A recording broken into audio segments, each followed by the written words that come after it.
बिस्मिल्लाहिर्रहमानिर्रहीम और अस्सलाम वालेकुम। 30 सितंबर और पाकिस्तान में पीर की शाम। आज अभी तक की अहम खबरें और मेरा तज्जिया। सबसे पहले याद दहानी, सोशल मीडिया फायरवॉल को नाकाम बनाने के लिए इस चैनल को सब्सक्राइब कीजिए अगर अभी तक नहीं किया। व्लॉग देखने के बाद इसे लाइक कीजिए, इस पर कमेंट कीजिए। और अब आते हैं आज की खबरों की तरफ। आज की पहली खबर जो आपके सामने रखनी है वो है कि डॉक्टर जाकिर नाइक पाकिस्तान पहुंच गए हैं।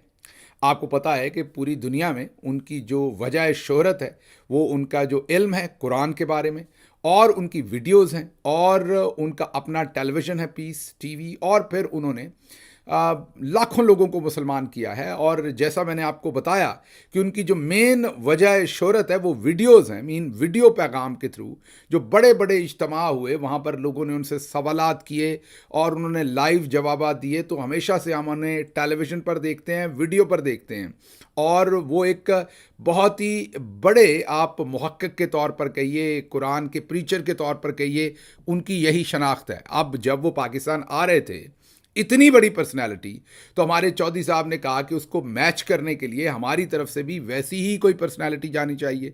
बात दुरुस्त है, ऐसा ही करना चाहिए था, क्योंकि ये मुनासिब नहीं है कि एक इतनी बड़ी पर्सनैलिटी आ रही हो और उन्हें एयरपोर्ट के ऊपर रिसीव करने के लिए आप किसी ऐसे शख्स को भिजवा दें जिसने अपने फील्ड में कामयाबी के झंडे ना गाड़े हों। तो फिर चूज़ ये किया गया कि क्योंकि डॉक्टर जाकिर नाइक जो हैं वो टेलीविज़न के थ्रू काम, वो बेशक कुरान का करते हैं, लेकिन टेलीविज़न के थ्रू, वीडियोस के थ्रू उनकी मशहूरी है, तो कोई ऐसा बंदा निकाला जाए।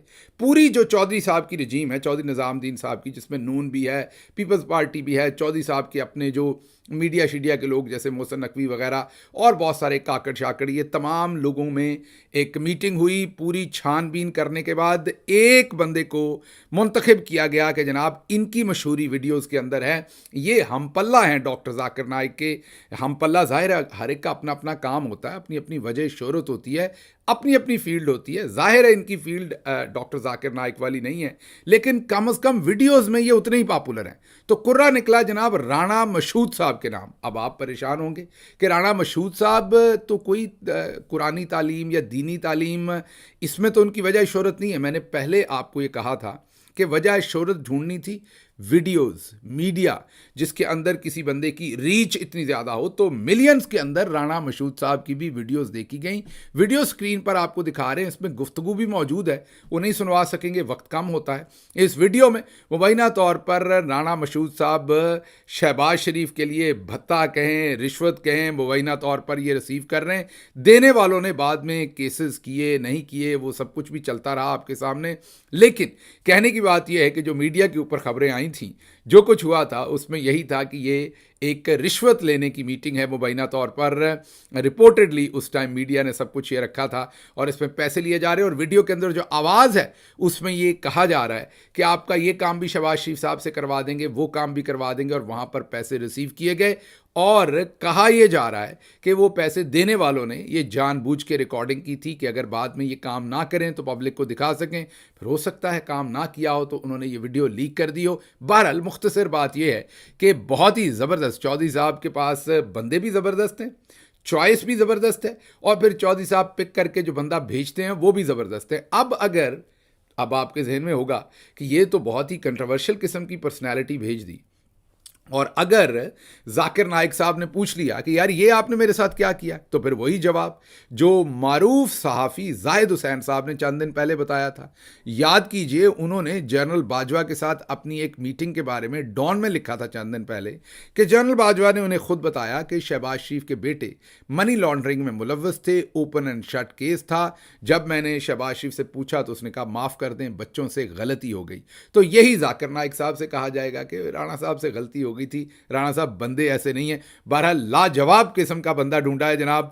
पूरी जो मैं ये कहूँगा रजीम के अंदर सबसे बेहतरीन चॉइस हम बिल्कुल मानते हैं, क्योंकि देखिए चॉइस अवेलेबल जो हैं लोग उन्हीं में से हो ना। अब राणा सनाउल्लाह को बेचते तो क्या आप ये बताते कि जनाब मॉडल टाउन में इन्होंने इतने बंदे कत्ल किए हुए, जाकिर नाइक साहब वहीं से भले जो है वापस जहाज़ पर चढ़ जाते। तो अब सुनने में ये आया है मुबैना तौर पर कि उनको बताया गया है कि जनाब ये बहुत, इनका नाम मशहूद है लेकिन ये बहुत मशहूर हैं, बहुत ही मारूफ और मशहूर पर्सनैलिटी है। ये अगली बात उन्हें नहीं बताई गई कि ये मशहूर और मशहूद किस चीज़ में है। बहरहाल अगली खबर की तरफ चलते हैं। ये तो आपको हमने बताया ही था कि हमारे यहाँ सब बिकता है, सब इस्तेमाल होता है, नेशनल सिक्योरिटी से लेके मज़हब तक हम सब बेचते हैं जहाँ हमें सूट करे। अब डॉक्टर जाकिर नाइक को हम बेचेंगे और उनके अवामी इज्तिमात करवाएंगे और अवाम की तवज्जो उस तरफ लगाएंगे और दूसरी तरफ हम शैतानी जो है वो तरामीम करवाएंगे। तो आप ज़रा गौर कीजिए कि हम हर चीज़ बेचते हैं। अवाम काबा को लेकर आए थे हम, लेकिन वहाँ से हमें माइलेज मिली नहीं। हमने कोशिश पूरी की कि उनको भी हम इस्तेमाल कर सकें, लेकिन अवाम का वो रद्द-ए-अमल था नहीं। ये क्योंकि ज़रा थोड़ी सी ज़्यादा आप ये कहें इंटरेक्टिव पर्सनैलिटी हैं, उर्दू भी बोल लेते हैं, इंग्लिश भी बोल लेते हैं, क्योंकि हिंदुस्तान से हैं, तो इसलिए लग रहा है कि ये मकसद अब देखते हैं कितना पूरा होता है। अगली खबर की तरफ चलते हैं। खबरें आज बहुत सारी हैं। आज सुप्रीम कोर्ट के अंदर 63A, जी हाँ 63A वो केस है जिसमें मेंबर कौमी असम्बली को इजाज़त दे देंगे काजी साहब। देखिए, हम फैसला पहले ही आपको बता रहे हैं कि काजी साहब ने क्या करना है। काजी साहब की हालत देखिए कि हम यहाँ से बैठ के बता रहे हैं कि उन्होंने फैसला क्या करना है। हालांकि ये केस पहले से सुप्रीम कोर्ट डिसाइड कर चुकी है। नज़रसानी की अपील है और नज़रसानी की अपील जो होती है उसमें 0.01% का भी जो है वो चांस होता है सिर्फ ज़्यादा से ज़्यादा चेंज होने का, वो भी अगर कोई पाकिस्तान के बुनियादी कवानीन को अदालत ने मलूज़ खातर ना रखा हो, तो तब आप अपना फैसले को रिवाइज़ कर सकते हैं। तो रिवाइज़ हो नहीं सकता फैसला। जस्टिस बंदयाल के ज़माने में ये केस डिसाइड हो चुका कि जो लोटा बनने की कोशिश करेगा 63A उस पर लगेगा, उसका वोट भी काउंट नहीं होगा और उसके साथ साथ वो सीट भी अपनी से हाथ धो बैठेगा, उसे डी सीट कर दिया जाएगा। ये फैसला सुप्रीम कोर्ट तब कर चुकी है।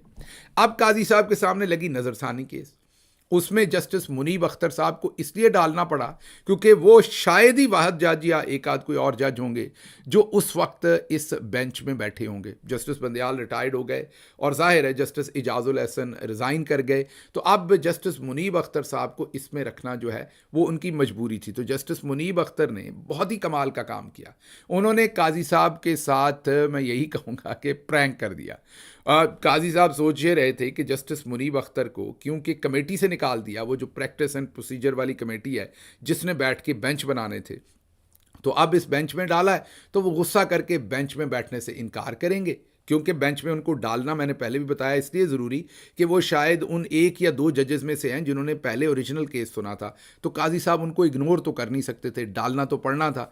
तो काजी साहब का प्लान ये था कि वो इनकार कर देंगे बैठने से, मैं नया बेंच बनाऊंगा और नज़रसानी अपील में इजाज़त दे दूंगा, गधे और घोड़े बिकेंगे असम्बली में जाके, 2/3 तरमीम होगी और मुझे एक्सटेंशन मिल जाएगी। और एक्सटेंशन के लिए शैतान आज़म किसी भी लेवल तक जा सकते हैं, आपको पता है। इन हालात में जस्टिस मुनीब ने बहुत ही ज़बरदस्त खेला है। उन्होंने एक ख़त लिख दिया बेंच शुरू होने से पहले और रजिस्ट्रार के नाम ख़त में उन्होंने कहा कि मैं बेंच से अलग नहीं हो रहा। ये पहली चीज़ थी। दूसरा, उन्होंने कहा कि ये बेंच गैर आइनी है क्योंकि बेंच को बनाना था प्रैक्टिस एंड प्रोसीजर कमेटी ने, जिसमें 3 मेंबर थे। ज़ाहिर है जस्टिस मंसूर, जस्टिस मुनीब और जस्टिस काजी फायजीसा, और जस्टिस मुनीब को हटाया गया। उन्होंने कहा ये हटाया जाना ये तय होना था फुल कोर्ट में, पहले फुल कोर्ट कीजिए, वो फैसला करे कि मेरा हटाया जाना ठीक है और फिर आप इसको कीजिए। फिर उन्होंने कहा कि अगर आप ये नहीं भी करते तो क्योंकि जस्टिस मंसूर इसमें नहीं बैठे और आप 2 लोगों ने बैठ के ये कमेटी बना दी, तो 2 लोगों की कमेटी तो एक जैसे बेंच कंप्लीट नहीं होता अगर एक जज ना बैठे, तो कमेटी भी कंप्लीट नहीं, तो आप कैसे फैसला कर सकते हैं। तो ये फुल कोर्ट से पहले फैसला करवाएं।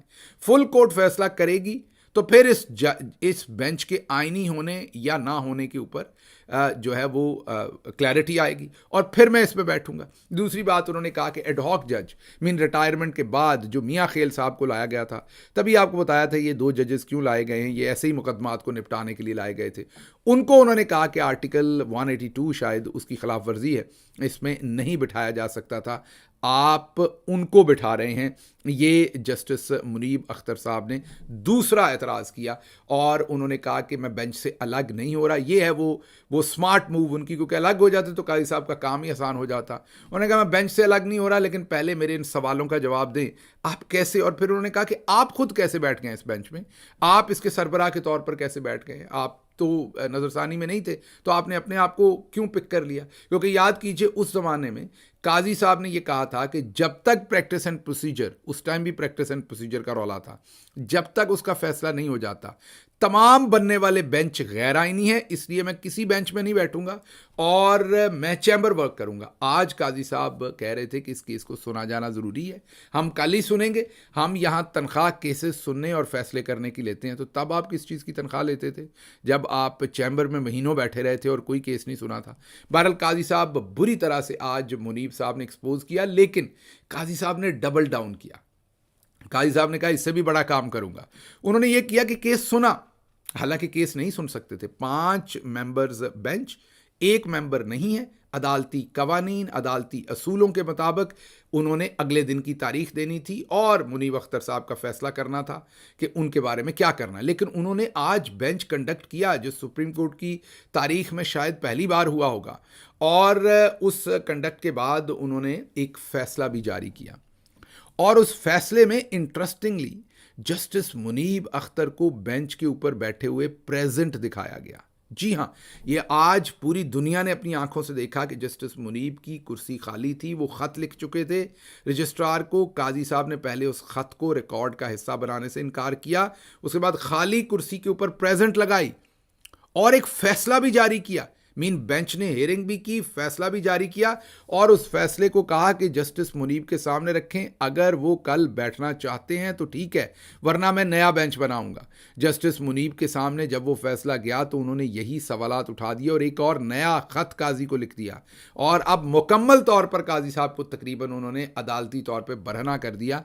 उन्होंने कहा कि मेरी कुर्सी तो खाली थी, मैं तो गया ही नहीं, तो ये बेंच ने हियरिंग कैसे कर ली जब इनकम्प्लीट है? इनकम्प्लीट बेंच तो हियरिंग नहीं कर सकता और आपने जो बेंच बनाया वही गैर कानूनी बनाया है। तो अब जब तक इस चीज़ का फैसला नहीं हो जाता, मैं नहीं बैठा, तो आप मुझे प्रेजेंट कैसे कर सकते हैं? फिर उन्होंने कहा मेरे सिग्नेचर की जगह भी आपने रखी हुई है, जहां मेरे सिग्नेचर नहीं है, जिसका मतलब मैं नहीं बैठा, तो ये आपने कंडक्ट कैसे कर लिया बेंच? ये आप कोई आपके सामने किसी किस्म के कोई अदालती कवानीन नहीं रह गए। आप हर कानून को पामाल करके वो कर रहे हैं जो आपका दिल कर रहा है। मतलब कि आज कुछ पल्ले नहीं छूटा काजी साहब के, अगर वो ठंडे किस्म के ना हों, लेकिन वो ठंडे हैं, इसलिए उनको कोई मसला नहीं है, कोई जो भी कह दे। मुनीब फारूक साहब ने जो वापस उन्हें ख़त लिखा है उसमें उन्होंने उन्हें धो डाला है और उन्हें यही कहा है कि आपने मेरी गैर मौजूदगी को भी प्रेजेंट लगाया कि मैं प्रेजेंट हूँ, मेरे सिग्नेचर की जगह रखी। आपका ये जो पूरे का पूरा आज का कंडक्ट है, बेंच कंडक्ट होना, ये फैसला लिखना आज का जब बेंच इनकम्प्लीट था, ये सब कुछ मिसकंडक्ट है, अदालती मिसकंडक्ट है और इसकी कोई कानूनी हैसियत नहीं। इसलिए मेरा जवाब वही है जो कल मैंने दिया था कि मैं बेंच से अलग नहीं हो रहा, मैं बेंच में हूँ, लेकिन पहले बेंच का फैसला किया जाए कि ये बनाया कैसे है। बहुत ही बेहतरीन स्ट्रेटजी, क्योंकि माजी में जजेस जो हैं वो बेंचों से अलग होते रहे और काजी को और दूसरे ऐसे लोगों को उससे फ़ायदा पहुँचता रहा और वो अपनी मर्ज़ी के फ़ैसले करवाते रहे। ये बहुत ही बेहतरीन स्ट्रेटजी उन्होंने जो है वो अपनाई है। अब आगे चलते हैं, अगली खबर आपके सामने ये रखेंगे कि आज इमरान खान साहब ने कुछ वाज़ेह अहकामात दिए हैं और आज उन्होंने मीडिया टॉक की है। उसमें उन्होंने जो स्ट्रैटेजी, बाहर बैठी हम सारे लोग हैं, हमारी स्ट्रैटेजी से उन्होंने कुछ चीज़ों में इत्तफाक किया, कुछ में नहीं किया। एक तो उन्होंने ये कहा है कि अब लीडरशिप जो है वो उतनी रेलेवेंट नहीं है, इररेलेवेंट तो नहीं कहा उन्होंने, उतनी रेलेवेंट नहीं है जितनी इस वक्त की सिचुएशन है। उन्होंने कहा अवाम आगे निकल गई है, अब अवाम जो है वो अपना फैसला खुद कर रही है। इमरान खान अंदर से कॉल दे रहे हैं, अवाम निकल रही। कहने का मतलब उनका ये है कि लीडरशिप होगी या नहीं होगी तब भी अवाम निकलेगी। तो उन्होंने एक तो बहावलपुर में भी प्रोटेस्ट को अनाउंस किया है जो 2 तारीख को हो रहा है, और उसके साथ साथ उन्होंने इस्लामाबाद के अंदर भी एक प्रोटेस्ट अनाउंस कर दिया है, और उसके साथ साथ मीनार पाकिस्तान लाहौर में भी एक प्रोटेस्ट जो है वो उन्होंने अनाउंस कर दिया है। इमरान खान ने फुल थ्रॉटल के ऊपर, फुल हैवी गियर के अंदर गाड़ी को डाल दिया है और जाहिर है उसमें पॉलिटिकल लीडरशिप की जो बातचीत है वो शायद, मैं तो अंदर मौजूद नहीं था, लेकिन हो सकता है इससे डिफरेंट हो। लेकिन जो मुझे पता चला है वो ये पता चला है कि इमरान खान साहब की वाज़ेह इंस्ट्रक्शंस हैं कि अब दमादम मस्त कलंदर होगा, अब हर सूरत बाहर निकलना है और ये जो कुछ हो रहा है अदालतों के अंदर, मुल्क के अंदर, इसको रिस्पॉन्ड करना है।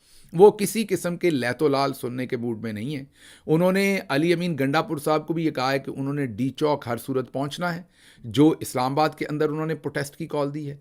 वकला को, जाहिर है हमने भी आपको रिपोर्ट किया था और इसमें कोई शक नहीं कि वकला को कोशिश करनी चाहिए कि उनकी जो अवेलेबिलिटी है वो बेहतर हो। दोबारा वकला का प्रोटेस्ट हो रहा है, इस दफ़ा वकला को चाहिए कि अपनी अपनी वो फिल्म बनाएं, बताएं लोगों को कि मैं साथ कितने वकील लेके आया हूं, क्योंकि इतने बड़े बड़े हमारे वकला दोस्त हैं और उनको टिकट्स भी मिली है, और फिर वहाँ अकेले आ जाना, क्योंकि रिपोर्टर्स ने मुझे बताया कुछ बड़े बड़े नाम जो हैं वो अकेले गाड़ी से उतरे और वो आए और उन्होंने वहाँ शमूलियत की। ये तो कोई तरीका नहीं। आप बड़े लीडर हों वकीलों के, बड़ा नाम हो, आपको टिकट भी मिला हो और आप अकेले आ जाएं, तो एक तो इस दफ़ा वकला को अपनी जो है वो स्ट्रेंथ दिखानी पड़ेगी। नहीं दिखाएंगे तो फिर किस्सा पारीना हो जाएंगे, क्योंकि इमरान खान अब किसी मूड में नहीं है कि आपकी लैतोलाल सुने और आपसे कहानियाँ सुने कि वो ये हुआ और वो हुआ। अब तो काम करना पड़ेगा। इमरान खान ने वाजे कह दिया कि अब निकलना पड़ेगा, इसके ऊपर कोई एक्सप्लेनेशन नहीं। तो आज उन्होंने वाजे तौर पर कहा कि नवाज शरीफ से वादा किया गया था कि उसे भी एम्पायर बनाया जाएगा, उसे खुडे लाइन लगा दिया, उसे धोखा किया।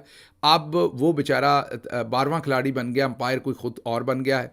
एक काजी साहब और ये सारे मिलके खेल रहे हैं, और काजी जो है वो जस्टिस मुनीर प्रो मैक्स बन गया है, और एक्सटेंशन के लिए सारा काम हो रहा है। अली अमीन की बहुत सताइश की है, रावलपिंडी के अवाम की सताइश की है, KPK के अवाम की सताइश की है, और कहा है कि भरपूर तरीके से उन्होंने कुर्बानी देनी है और निकलना है। उन्होंने कहा मैं और मेरी बीवी भी जेल में कुर्बानी दे रहे हैं, सबको कुर्बानी देनी पड़ेगी, आज़ादी प्लेट में नहीं मिलेगी, इसके लिए कुर्बानी देनी पड़ेगी, और सब निकलें। बड़ा ही वाज़े पैगाम इमरान खान साहब ने जो है वो दिया।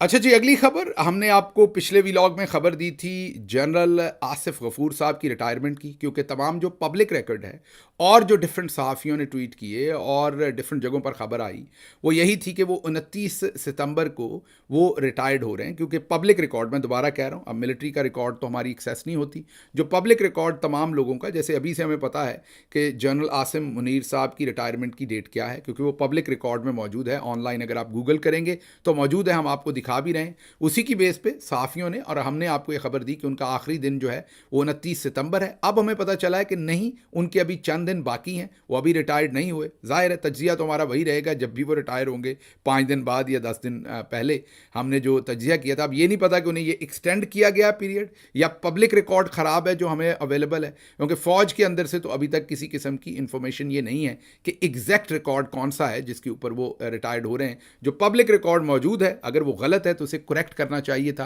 ताकि लोगों को पता हो कि वो किस दिन एग्जैक्टली रिटायर्ड हो रहे हैं। लेकिन बहरहाल इस वक्त हमें ये पता चला है कि जो पब्लिक रिकॉर्ड मौजूद है वो गलत है, वो दुरुस्त नहीं है, और उनके अभी चंद दिन बाकी हैं। अब ये भी मुमकिन है कि हो सकता है उनको एक्सटेंड किए हों वो चंद दिन, या वाकई पब्लिक रिकॉर्ड ही गलत हो, ये तो हमें पता नहीं। लेकिन एक बात ज़रूर है कि हमने जब व्लॉग किया तो हमें NDU से कुछ मैसेजेस आए, जो सामने इसलिए नहीं रख रहा कि वो बेचारे बच्चे ही ना चुके जाएं जो वहाँ पे पढ़ रहे हैं। उन्होंने हमें कांटेक्ट किया, कुछ ऐसे भी स्टूडेंट्स हैं जो अभी भी पढ़ रहे हैं, कुछ वहाँ से फारगुल तहसील हुए हैं रिसेंटली। उन्होंने आसिफ गफूर साहब की बहुत तारीफ़ की और ये कहा कि वो पहले प्रेसिडेंट हैं NDU के, नेशनल डिफेंस यूनिवर्सिटी के, जिन्होंने मंथली स्टूडेंट्स के साथ इंटरेक्शन का आगाज़ किया। फिर उन्होंने कहा कि वो पहले प्रेसिडेंट हैं जो इतना फ्रीक्वेंटली एकेडमिक ब्लॉक का विज़िट करते हैं, स्टूडेंट्स के साथ इंटरेक्ट करते हैं। और एक उसमें बड़ा खूबसूरत जुमला था कि उन्होंने पहली दफ़ा एक आर्मी की रेजिमेंट से हटा के NDU को एक थोड़ा सा यूनिवर्सिटी का माहौल दिया। मोर इंटरेक्टिव है, मोर एकेडमिक एनवायरनमेंट है, तो बच्चे बहुत खुश थे। उन्होंने कहा कि आपने रिटायरमेंट की खबर दी है, आपने कहा है कि वो रिटायर हो रहे हैं, क्या खोया क्या पाया, रिटायर तो चले अब वो चंद दिनों के बाद हो रहे हैं, लेकिन आप हमारी फीडबैक ज़रूर दीजिए। तो मैं क्योंकि खुद यूनिवर्सिटीज़ में रहा हूँ, अगर आपने ऐसा किया है जन साहब तो काबिल सताइश है। एक और चीज़, बैलिस्टिक मिसाइल हमने कहना था, ब्लास्टिक कह दिया। हमारा क्योंकि एक्सपीरियंस नहीं है इन चीज़ों में, कई दफ़ा मेरी टीम भी आगे पीछे कर देती है, लिख देती है वो चीज़ और हम आपसे शेयर कर देते हैं, तो ये एक और करेक्शन थी। इसके साथ ही मुझे इजाज़त दीजिए। अल्लाह आपका हामी और नासिर हो। पाकिस्तान जिंदाबाद।